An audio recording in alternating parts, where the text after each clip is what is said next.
finally at the bye week, and I feel like we all needed this break. The fans, the players, the coaches, everybody. And I swear I still can't believe we're 2-11 at this point, even though we had the most difficult record in the league. Even though we had Joe Shane coming back and Brian Dable and Shane Bowen, as we had such a good free agency period. We had such a good draft. We had such a good preseason. I felt like with all of the reasons that we were given early on before the first game of the season, we would not be at 2-11, yet here we are. I wake up on Monday mornings and I look at the score and I'm like, how are we here again? And I just want Mara to fire everybody, the GM, the head coach, the coordinators, the water boy, get them all out. Actually, I'm okay with the water boy. And maybe even Mike Kafka as the offensive coordinator. But we'll get into that in a minute. It's perfectly natural to feel this way. I mean, as fans, we just sick of losing. But here's the problem with burning it all down. When you do that, you usually end up standing in the ashes with nothing to build from. And today, I want to propose we take a different path. One that gives us the discipline of a Hall of Fame coach. Don't burn it all down. Tear it down to the studs. But don't burn it all down. Because the one thing the Giants has going for them, the one thing that has actually worked for them all year and should not be touched, is this offense. Welcome back, everybody, to the NYG Blue Zone. It's your boy Attikis. Today, I want to talk about the purple unicorn scenario. This is my dream scenario. This is if I had the reins, if I was the one pushing the buttons and moving the levers, what I would do with the New York Football Giants. My dream scenario. Different people going to have different perspectives, and that's okay. Some people are going to think, yeah, that won't work, what you talking about. Some people might agree with me, but this is my dream scenario, and it's okay if you disagree. Just hear me out, though. So I'm going to cover three things in this show. First thing I'm going to do is discuss some of the hard truths of the 2025 season. This was rough. We have been historically bad in the fourth quarter. Second thing I'm going to talk about, I'm going to show you guys some cold, hard statistics on why I think Mike Kafka, if at all possible, should remain our offensive coordinator. Third thing I want to talk about is all these Mike Tomlin rumors. And there's three names that I'm thinking he could bring to fix our defense. But before I get into all of that, guys, I'm 153 subscribers short of 1,000. We have grown this channel. We get a lot of engagement. I appreciate all the comments. If you are new and you like our content, please like, subscribe, hit the notification bell. So every time we drop some new content, you're one of the first ones to be notified. We appreciate you guys. Now, I want to start off with some of the ugly truths. And we got to be honest about what we've seen so far this season. It's been rough. The season started off real rough, right? Then it turned bright and exciting. I mean, Russell Wilson lighting it up in Dallas. And then it got ugly with Kansas City. And then it got bright with the Chargers. Then it got ugly. Then it got bright against the Eagles. Then it just got ugly and uglier. And now it's just plain awful. So here are some of the ugly realities that we have had to live with this year. First thing is, and I think sometimes we forget, but we got a $22 million ghost, y'all, some dead cap money. We are currently carrying over $22 million in dead cap for, remember, what was his name? What was his name? Do y'all remember? Daniel Jones. Right now, we are paying him more money to not play for us, but to lead the Indianapolis Colts into what might be a playoff run than we are currently paying both Brian Burns and Bobby Okereke. Can you imagine? I mean, when you look at the lack of depth in our secondary, the lack of depth in our middle linebacker positions, and you wonder why we have none, that's where the money went. That's dead cap money that we're paying Daniel Jones, who's running another team. Remember, we had him playing fourth team scout safety, and now he's leading his team into the playoffs. That's on Joe Shane. Point two, fourth quarter collapses. This is the one that I tell you, it still keeps me up some nights. And it's unfortunate that I give that much energy to these New York Football Giants, but I do. But this is unbelievable that we have allowed 123 points in only the fourth quarter this season. That is by far the most in the NFL. I mean, we competitive for the entire game and winning for 57 minutes, and then somehow we find a way to collapse. Point three is the Broncos' nightmare. I mean, we witnessed history this year, y'all. Week 7 against Denver, we gave up 33 points in the fourth quarter alone. That's an NFL record for the most points allowed in a single quarter by a team that was shutting out their opponent. 19-0 lead, poof, gone. Point four, winless in November. Guys, we haven't won a game since October 9th against the Philadelphia Eagles. Now, granted, it was belt to ass. You had Cam Scatterbull and Jackson Dart out there putting on a clinic. I think Zach Bond ankle still sore from that game. But after that, we went 0-4. We lost to the Niners. We lost to the Bears. We lost to the Packers. We lost to the Lions in typical New York Giants heartbreaking fashion. And this is one of the reasons, in addition to that terrible press conference that he gave, these are some of the reasons that Joe Shane has to go. The roster depth just isn't there to finish games. But does that mean everybody has to go? I don't think so. And this is where some of you guys might disagree with me, and that's okay. But stay with me for a second. Stop looking at the 0-3 record as the interim head coach. Don't look at that for a minute. Look at Mike Kafka as the guy who's been calling the offense. And I said this before. Those first 2 games, he was evaluating Shane Bowen as his DC.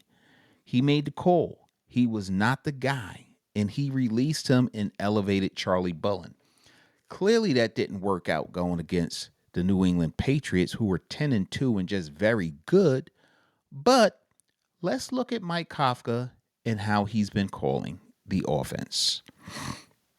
So I compared this season right now with Kafka calling the plays to last season when Brian Dable took the play calling duties back from Kafka.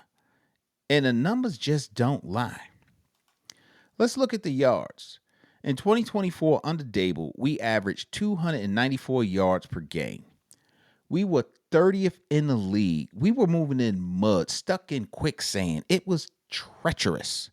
This year, we're averaging over 340 yards a game. And that's a 45-yard jump every single week. That's production. We're 14th in the league in offense this year. That's the upper half of the NFL. That's noteworthy to go from 30th to the upper half. We're moving the ball better. And we're moving the ball better than some of these teams that are headed to the playoffs. Look at the scoring. Last year, 16.1 points per game. This year, we're over 21 points per game. That's a 5-point improvement. That's almost a full touchdown better every single Sunday. And Kafka is doing this with Jackson Dart, who was in concussion protocol, brought in his backup, Jameis Winston, after sitting Russell Wilson. And he's manufacturing these points with backup pieces. He's been missing Malik Neighbors all year. He's got Cam Scatterbull, who went down with a broken ankle or just a horrific lower leg injury. So what am I seeing? What am I thinking? If we fire Kafka, we have the potential to flush a top 15 offense down the drain. I don't think I want to do that. I mean, do we really want Jackson Dart to learn a whole new system, a whole new playbook if he doesn't have to? And I mean, I don't doubt that he can handle it, but if we can prevent that, maybe we should.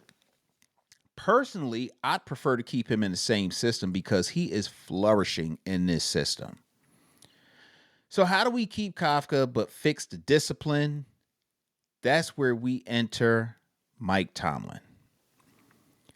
And I know y'all saying, ain't he under contract with the Steelers? Yeah. He just renewed his contract for another 3 years in 2024, that is. So he's under contract till 2027. But if there's a mutual parting of ways between Tomlin and the Steelers, I think he deserves a strong look. And there's a lot of smoke coming out of there. My wife is from Pittsburgh, and her whole family, that whole region, I got to tell you, they got an impressive and loyal fan base. And when I go out there, all you see is Pittsburgh everything. They are Pittsburgh Steeler fans through and through. And they're not happy with Mike Tomlin. I keep telling them, you're going to be really disappointed if you get rid of Tomlin and you go through what the Giants have been going through looking for a head coach. But it's real. The talk is real about them being frustrated with him as a head coach. And I guess to a degree, I get it. He wins a lot of regular season games. He's never had a losing season. But come playoff time, he doesn't finish. Okay. All right. Maybe he hasn't had all the right pieces in Pittsburgh to get him there. I mean, I look at Kenny Pickett. I never saw the potential in him. I look at Mason Rudolph. I never thought that Mason Rudolph was going to be the answer for them. Aaron Rodgers is there now. He old as dirt. He's good. But come on, man. You ain't going nowhere with Aaron Rodgers. He too old. And I look at what they did with Russell Wilson and Justin Fields. I understand why they aren't going much further than a good regular season. But when you got a quarterback like Jackson Dart, a running back like Cam Scatterboo, a running back room, let me not just say Cam Scatterboo because that room is solid. A wide receiving core that we got is solid. The tight end room that we got is solid. I don't think you cannot look at Mike Tomlin, right? So the media is also picking up on this. They're talking about maybe Mike Tomlin won't be the Steelers head coach moving forward. Ben Roethlisberger on his podcast said maybe it's time for a fresh start. Why is he the perfect fit to me? Because history tells me he is the guy who wins. And the reason I brought up Kafka staying as an OC, Mike Tomlin is the guy who keeps coordinators. Think about this. Back in 2007, when he took over as the head coach for the Pittsburgh Steelers, he didn't fire everybody. He kept Dick LeBeau to run his defense. He kept Bruce Arians to run his offense. He don't have an ego that says, I need my guys. He says, I need to win. Tomlin runs his team like a CEO. He handles the media well. He would be a perfect fit in New York. He handles the discipline. You won't see him showing up to late press conferences like Joe Shane, and it'll be a well-oiled machine. And I think he'll let Kafka stay in his lab and keep designing some of those plays that we've been seeing. And Kafka been doing his thing offensively. I personally think it's the perfect marriage, for lack of better words. You got the disciplinarian in Tomlin, and you got an innovator in Kafka. I like it. Personally, I like it. And then the missing piece are the defensive coordinator candidates. If Tomlin comes here, who's he going to have run a defense? Because we know what we have isn't working. And granted, Charlie Bullen's only been here for a week, and he was put through one of the most difficult tests you can imagine to start as the interim DC. But who would Tomlin pick? We know he's going to fix the culture, but he's going to need a defensive coordinator. Now, I got 3 names for you. Candidate number 1, The dream reunion, Brian Flores. You remember when Brian Flores spent a year in Pittsburgh with Tomlin? They respect one another. They know how to work together. And I know there's some stuff going on with Brian Flores with the league and with the New York Giants and him getting a text that was meant for Brian Dable and all of that. They might work through that. If the money's right, if the system's right, if the setup is right, if Flores likes it here and he doesn't get a head coaching job, I think Mike Tomlin could convince him to come. Imagine with all the pieces that he has here. You got the Dexter Lawrence, you got Darius Alexander, you got Burns, Thibodeau, and Carter. Carter's a head case that got to be fixed, but I think Brian Flores could fix him. And I don't want to downplay Okereke either because he's a tackling machine. And then I think you got some nice, raw, young talent that needs to be developed in the secondary, but he's going to have to make sure he brings a good defensive backs coach with him or hire somebody to do that job and handle the back end of that defense because what we've been seeing has been insufficient. So if he doesn't get a head coaching job, I'd like to see Brian Flores here. He's one of the names. Imagine that aggression with Thibodeau, Burns, and Carter. That would be incredible. Candidate number 2. He's a trench guy, right? Carl Dunbar. He's the current Steelers defensive line coach. He's been with Tomlin for 4 years, and I sit in the stands and I watch our defensive line get pushed around the fourth quarter. It is frustrating. It is frustrating. The running holes, the running lanes that are opened up that allows these running backs to put us where we are the worst run defense in the league this year. We need somebody who is well-equipped, seasoned, and experienced at getting results in the running game. Dunbar is a master at developing toughness. I mean, he might be ready for the promotion right now. Like I said, he's the defensive line coach, but that might be a good fit for him. And then the third option that comes to mind is Ejiro Evero. Tomlin respects teachers, and Evero has done more with less in Carolina than anyone else. I mean, he runs a system that fits our personnel too. And here's the key, and this is the most important part. Joe Shane cannot pick this person. Tomlin picks the defensive coordinator. And if Shane's involved, we screwed. I'm over Shane all the way. So that's the plan. Mike Tomlin at the head of the table. He should be our new head coach if at all possible. Mike Kafka running the offense. And a guy like Brian Flores bringing the steel to that defense. Yo, that looks like a playoff team to me. That looks like all these one possession games that we lost this year, we could actually end up winning this year. That's what I would like to see. And I want to hear from you guys in the comments. If we hire Tomlin, who is your dream defensive coordinator? Who would you like to see running the defense with the New York Giants? Do you think Tomlin is the right head coach for us? Would you like to see Kafka remain on as our offensive coordinator? Do you like Spags? I mean, who do you like? Give me a name and help me to get to 1,000 subscribers. We at 847. We building the smartest Giants community on YouTube. I need y'all to help us to keep it going. And don't forget, y'all, check out our new merch. Go to nygbluezone.com.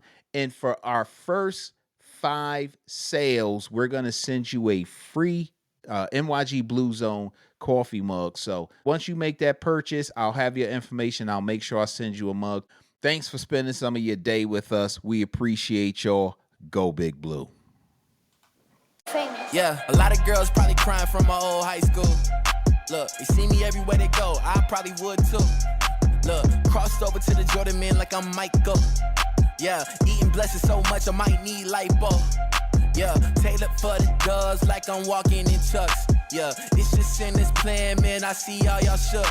Look, knew that I was great ever since I was a rook.